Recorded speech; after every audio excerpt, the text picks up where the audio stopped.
এই স্কিন থেকে আস্তে লেপ্রোসির যে স্কিনের যে ড্যামেজ করে, এই স্কিনের ড্যামেজের থেকে সাধারণত ওনারা যে নর্মাল যে নার্ভ এন্ডিং থাকে, যে নার্ভ থাকে, সেই নার্ভে গিয়ে জমা হয়, দিয়ে ওখানে নার্ভ থিকেনিং করে। নার্ভ থিকেনিং এগুলো সাধারণত আমি সাইন্স হিসাবে পাবো।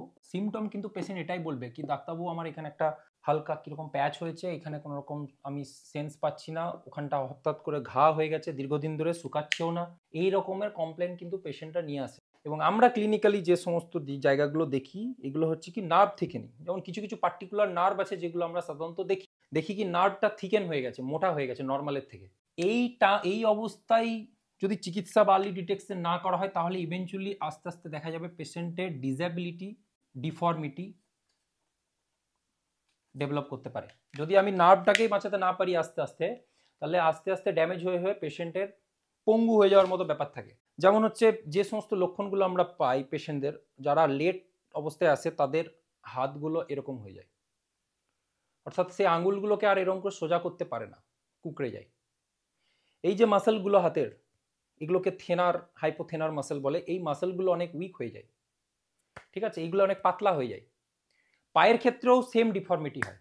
আর তার সাথে কি, তার সাথে হচ্ছে কি চুল ওঠে, এই ভ্রুয়ের যে চুলগুলো সেগুলো আস্তে আস্তে উঠে যায়, দাড়ি উঠে যায়, গোপ উঠে যায়। তো এই পেশেন্টগুলোকে দেখতে অনেকটা লায়নের মতো, মানে সিংহের মতো দেখতে হয়, সেই জন্য একে সাধারণত লিওনিন ফেস বলা হয়। লিওনিন বা লায়নিন ফেস বলা হয়। তাহলে কি আর কি কি আমরা ফিচার্স পাবো? এই সেন্সেশন কমে যাবে, প্যাচ পাবে, আলসার হতে পারে, নার্ভ থিকেনিং, দেন ডিফর্মিটি, ডিসেবিলিটি, আর বিভিন্ন রকম ফেস যে চুল উঠে যাওয়া, তারপর হচ্ছে এই জায়গাটাতে ভ্রু চুল উঠে যাওয়া, তারপর হচ্ছে গোপ উঠে যাওয়া, দাড়ি উঠে যাওয়া, এই ধরনের চুল উঠে যাওয়ার একটা ফিচার্স পাই। এইগুলো হচ্ছে সাধারণত symptoms and science and causative agent তো মাইকোব্যাকটেরিয়াম লেপ্রি। তো science and symptom and causative agent তো বলা হলো। এবার দ্বিতীয় প্রশ্ন হচ্ছে কিভাবে লেপ্রোসি ছড়ায়। আমরা যে প্রোগ্রামটার কথা বললাম বা ক্যাম্পেইনটার কথা বললাম, স্পর্শু লেপ্রোসি অ্যাওয়ারনেস ক্যাম্পেইন, তো এর মধ্যে এই এস টার্মটা যেটা পাচ্ছেন সেটা হচ্ছে স্পর্শ। ইচ্ছা করে স্পর্শটা লেখা হয়েছে বা স্পার্স লেখা হয়েছে কেন? কারণ লেপ্রোসি যে ছোঁয়াছুঁয়ি রোগ নয়। কারণ হচ্ছে আপনি বা আমি কোনো লেপ্রোসি পেশেন্টকে যখন ক্লিনিক্যালি এক্সাম করি, ছুঁয়ে যখন দেখি, তার মানে এই নয় কি তার থেকে আমার হবে। তাহলে কিভাবে হবে?